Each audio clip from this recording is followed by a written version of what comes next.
Good morning. Today is Wednesday, and I have a pretty hectic day ahead, but I wanted to go ahead and make my video, my letter to Brayden today. I was looking ahead, and it's not a very long one at all.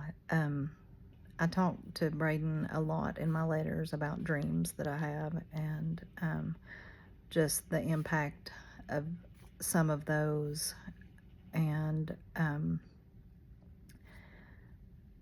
some of the dreams that I have are very beautiful, and I pray for those. Those dreams feel more like visits, and there are times that I see him and I feel him, and that's the most beautiful thing, and I wish that that could happen every single night, and I pray for that.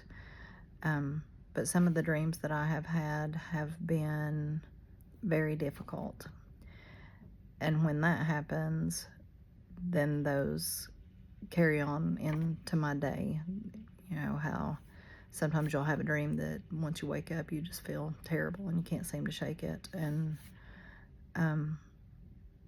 very often, especially early on and still now sometimes, I had dreams where Brayden would be in the dream and he would be happy and just talking and laughing, and I have some realization in my dream that he is unaware of what's happened, that he does not know that he has died.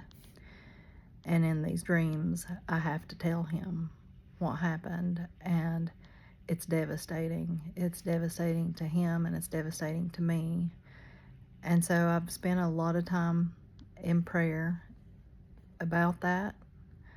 I've spent a lot of time talking to Brayden about it, asking him to please come see me in my dreams, but not like that.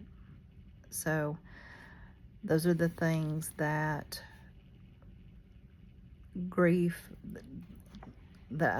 things about grief that I think people don't think of, and it does carry over into your sleep. It certainly has in mine. So find myself in many of the dreams that I have had trying to help him,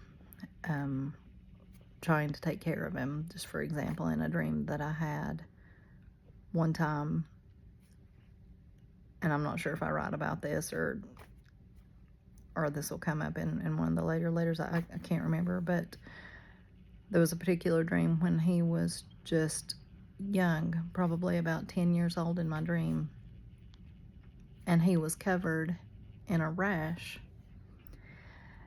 and I said to him, "Let me take that from you."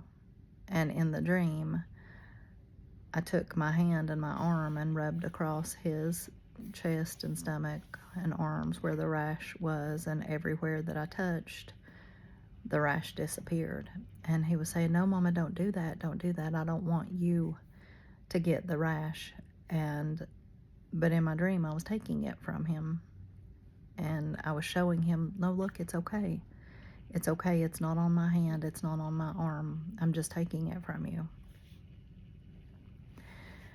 And I think there's more to that than just the dream. I think that's a subconscious way, because I've said many times, why couldn't this be me? Why couldn't I take this from him? As I read in one of the letters before, I begged God to bring him back and to take me instead. And I think those dreams are sometimes just a way of trying to work through things, of always wanting to protect your children and being willing to take anything from them just to protect them, to keep them safe. and well and happy. So I'll go ahead and get started on my letter. This is letter number 60, and this is from June 10th, 2025. Good morning, my precious boy. It's a dreary Tuesday morning and I am working. I feel tired this morning. I woke up several times last night. Excuse me. I keep having dreams where I am talking about you to someone. And in the dream, I start sobbing and I wake myself up crying. This has happened 3 times in the last couple of weeks. I think this just shows that my grief doesn't even stop when I sleep. I desperately want to see you in my dreams. I pray for this. I don't know if you can hear that racket. It's the wind. The wind is blowing very hard and the trees hitting the window. I pray for this. I talk to you all day, every day. I tell you good morning, first thing every morning. I tell you I love you over and over. I say your name. I shout it when I'm alone. I feel like my mind and heart doesn't comprehend how to live or function in a world without you.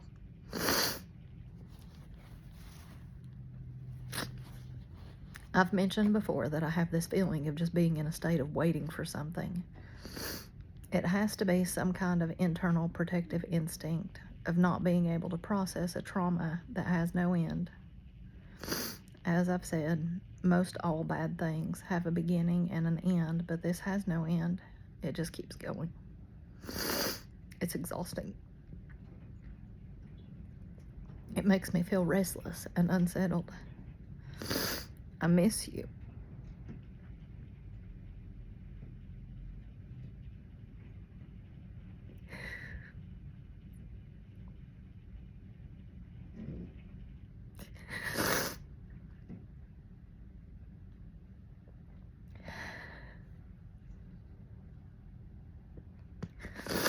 I miss life with you. I miss me with you.